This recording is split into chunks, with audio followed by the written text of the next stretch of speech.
The Man Cave Show. I just was peeking in on this game in my man cave. I'm here. I'm looking at the game, and Golden State got a little 3-point lead. I ain't worried about that. But it looked like it's a good game though, close game. So we not gonna have any blowouts. But somebody asked in the group. Somebody asked me the name of the song. The name of the song that was Zoe. Zoe is the producer. And the actual artist performing on that was Fonte and Chocolate. If you look on if you got iTunes, look on Apple Music. If you got what's that thing called that poor people have? Oh, Androids. If you got an Android, Google Music, Google Play Store, you can look it up. Zoe with a exclamation mark on the end. You can find several of his albums, but this song is on album with Eric Roberson, Fonte, Chocolate, different artists, a lot of independent artists. Like I said before, there's some major independent artists who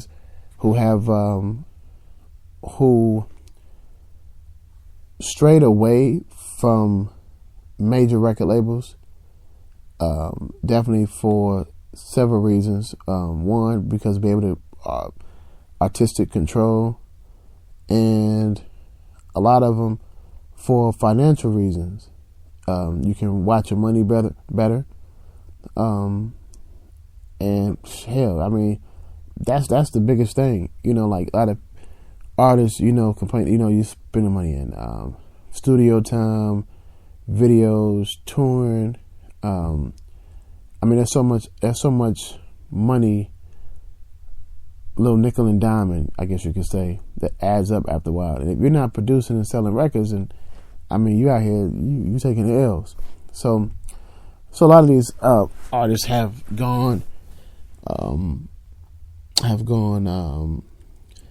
independent, and major independent artists out here as well. For example, of course, Eric Roberson, Fonte, Dwele has went independent as well.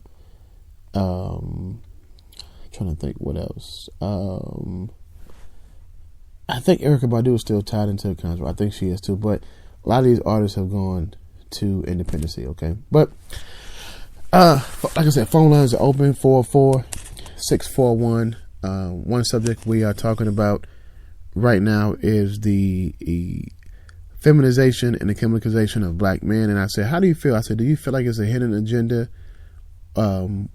What's up with that? What do you think about that? I'm looking in the chat, and great quote, great response.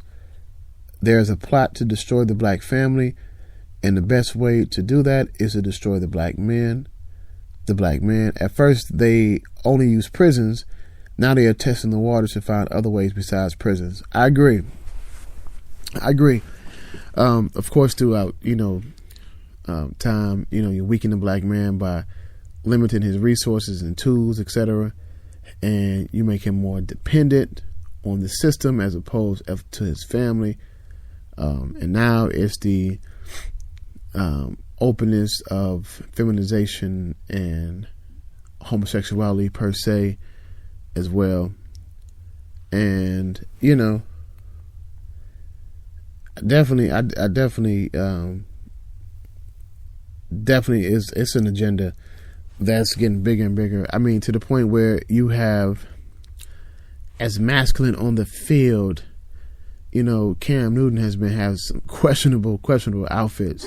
I mean, sometimes he dresses like somebody's auntie, and other times he's out here, looking like somebody retarded ass little nephew who came across with a little money. So, hey, these are just jokes in my opinion, but really this is my opinion. I feel this way regardless. But definitely don't feel scared to call in 44641-9606. Do you feel that there is an agenda as far as feminization and chemicalization of black men? There were studies before. I remember listening to about 6-7 years ago the Michael Baisden show. He had a guest on, and on his show, he was stating that there was comparison to how young men and young women were growing up, and that young men were producing more estrogen and more women were producing testosterone, which of course it presents you into a confused state, etc. And that was one way of saying the increase of homosexuality against amongst young people. And if you think about it, I mean, it's truth be told, it's right out there for you. I look at it as a lot of kids are looking way older than before. A lot of these young girls are looking grown. A lot of these boys are looking, man, these are like barely teenagers. So chemicalization is real. The feminization is happening. So to close it out, I want to close it on a positive note, is that the one way to stay away from the chemicalization part is to watch what you put in your body, watch what you eat.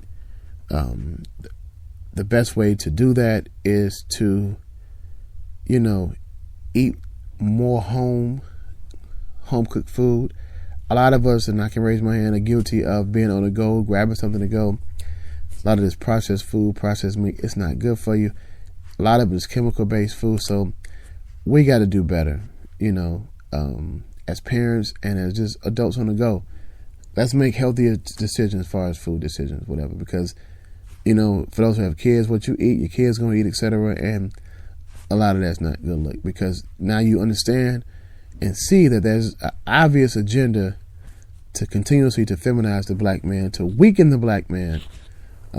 We don't want that as well. So just being honest with you right quick. Coming up on the last leg of the show, got about 10 minutes left on the show. I said, you know what? I came across this Dwele song, and I'm going to play that, and then I'm going to get into the last subject, because it's crazy, because this song is going to take us into our last subject for the night, which has something to do with love and relationships. Of course, I find some kind of way to throw that in there real quick. But we're going to get into it right here. What's Not to Love, right here on the Man Cave Show, Simply United Radio, y'all.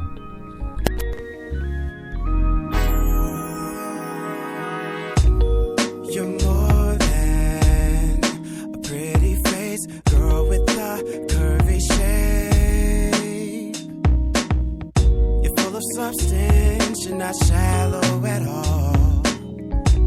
For hours we can sit and talk, yeah. I'm just about anything from A to Z. It's crazy how you relate to me.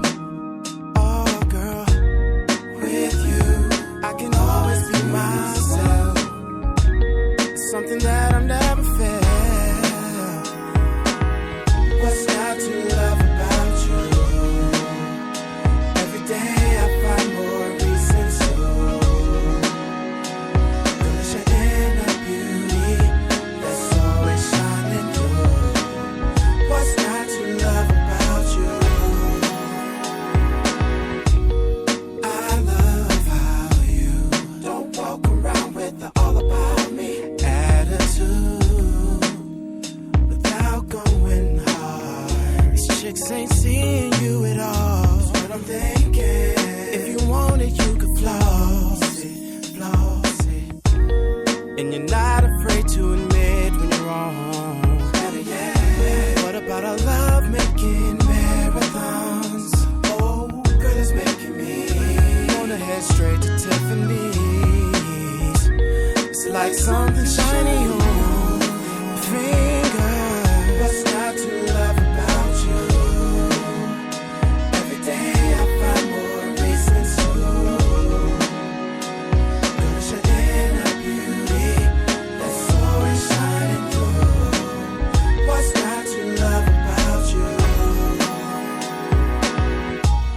I'd be a fool to ever let you get away. Cause there ain't no one who could take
Welcome back. Welcome back. So I'm watching a good game, man. My Cavs are down right now. We down by 7. Golden State is up 41-34 in the second quarter. And this seems interesting. Offensive foul. Oh, come on, Cleveland. Tighten up.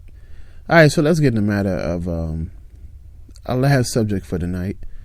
And phone lines are open. Phone lines are back open. 641-9606. And this subject is very interesting. I posed this question on Facebook, of course, and the responses were amazing, needless to say. I can't say how many I felt were realistic responses, but I did feel like a lot of them were how people really feel. And I'm going to get into one of them because I think this was very honest. So here's the last subject for tonight as we get into this. So this subject is in a matter of, I guess you can say, I call it reverse celibacy. So the question was, and of course in the picture there is a meme that I posted, and in the picture is the Megan Good and her husband. I don't know his name, but I call him dude that took my wife. The husband of Megan Good. They had a real big celibacy thing where they was like, they wanted to blah blah blah, be more spiritual connected, whatever crap they came up with. But the question was posed is this: ladies, if a man you date told you he wants to wait at least a year to have sex, would you wait? Now I posted, and posting this, of course the ladies responded. Here's some of the response. A lot of women said, some women said without a question. Somebody said he's a keeper, I wouldn't let him go. Somebody said I would it's only a year if it means that we will be working on something or strengthening our bond. I'm all for it. Someone said I'm waiting. Someone said, of course, well, that'll never happen. And here's where my friends I can rely on to keep it real kicked in. I'm gonna keep it 100 and say I wouldn't buy a car without test driving it, so I'll need a little preview, because that year-long wait could mean a total waste of time. And I laugh because it was real. Another friend posted and said, I've done it before and found out why. I probably cheat